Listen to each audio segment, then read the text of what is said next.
गिलहरी और जादुई तालाब। एक जंगल में एक बुलबुल नाम की एक गिलहरी रहती थी। वह बहुत चंचल और उछल कूद करती थी।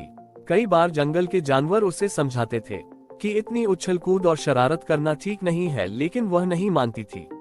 उसे ये सब करने में मजा आता था। एक दिन बुलबुल एक पेड़ पर उछल कूद कर रही थी। तभी वहां भोलू भालू आया। बुलबुल कूदकर उसकी पीठ पर बैठ गई। भोलू, बुलबुल बहन, आज भी रोज की तरह शैतानी कर रही हो। पिछली बार तुम्हारे कारण मेरा पैर फिसल गया और मैं कीचड़ जा गिरा था। ये सुनकर बुलबुल हंसने लगी। बुलबुल, माफ करना भोलू, तुम्हें देखकर तुम्हें छेड़ने का मन करता है, लेकिन मैं वादा करती हूँ आज तुम्हारे साथ कोई शरारत नहीं करूंगी। भोलू एक पेड़ के नीचे लेटकर आराम करने लगता है। कुछ देर बाद बुलबुल की आवाज सुनकर उठ जाता है। बुलबुल, बचाओ बचाए, मैं यहाँ पेड़ की डाल पर फंस गई। भोलू वहां पहुंचता है तो देखता है बुलबुल अपनी पूंछ के सहारे लटकी हुई है और कभी भी गिर सकती है। वो दौड़कर जाता है और सभी जानवरों को बुला लाता है। बुलबुल, भाइयों मुझे बचा लो, मैं पेड़ पर चढ़ रही थी, तभी दो टहनियों के बीच मेरी पूंछ फंस गई। कुछ देर बाद जिराफ वहां पहुंचता है। वह गिलहरी को पेड़ से छुड़ाकर नीचे रख देता है। बुलबुल सबका धन्यवाद करती है। भोलू, देख लिया शरारत करने का नतीजा। वादा करो आगे से कभी शरारत नहीं करोगी। बुलबुल वादा कर लेती है। वह 2 दिन चुपचाप अपना खाना खाकर एक पेड़ पर बैठी रहती थी, लेकिन उसका मन बहुत उदास था। उसे तो उछल कूद करने में मजा आता था।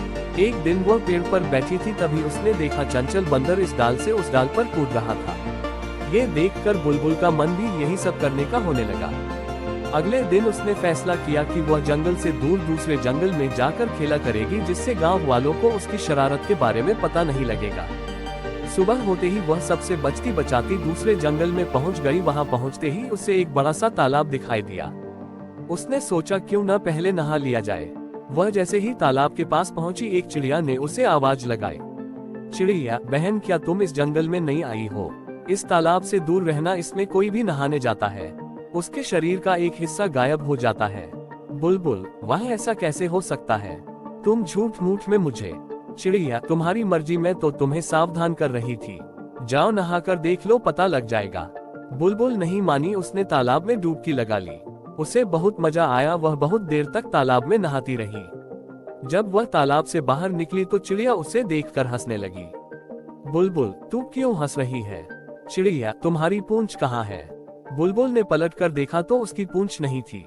बिना पूंछ के वह बहुत बुरी लग रही थी। बुलबुल रोने लगी। वह तालाब के पास जाकर उससे अपनी पूंछ वापस मांगने लगी। सुबह से शाम होने लगी, लेकिन तालाब से पूंछ वापस नहीं मिली। हार कर बुलबुल वापस चलने लगी। तभी तालाब से आवाज आई।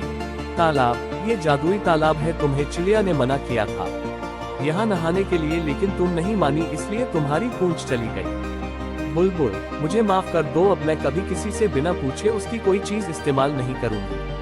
तालाब, अब तुम अपने जंगल में जाकर सब जानवरों से माफी मांगो और आज से शरारत करना बंद करो।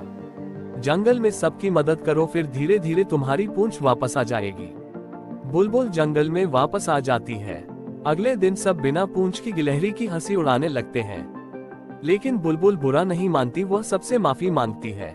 फिर वह सबकी मदद करने का वादा करती है। वह बरसात में चिड़िया के बच्चों के लिए दाना लाकर देती है। पेड़ से फल तोड़कर नीचे गिराती है, जिससे भोलू भालू उन्हें उठाकर खा सके।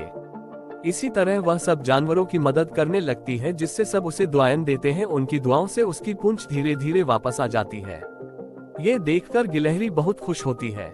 शिक्षा, बिना आज्ञा किसी भी चीज को इस्तेमाल नहीं करना चाहिए।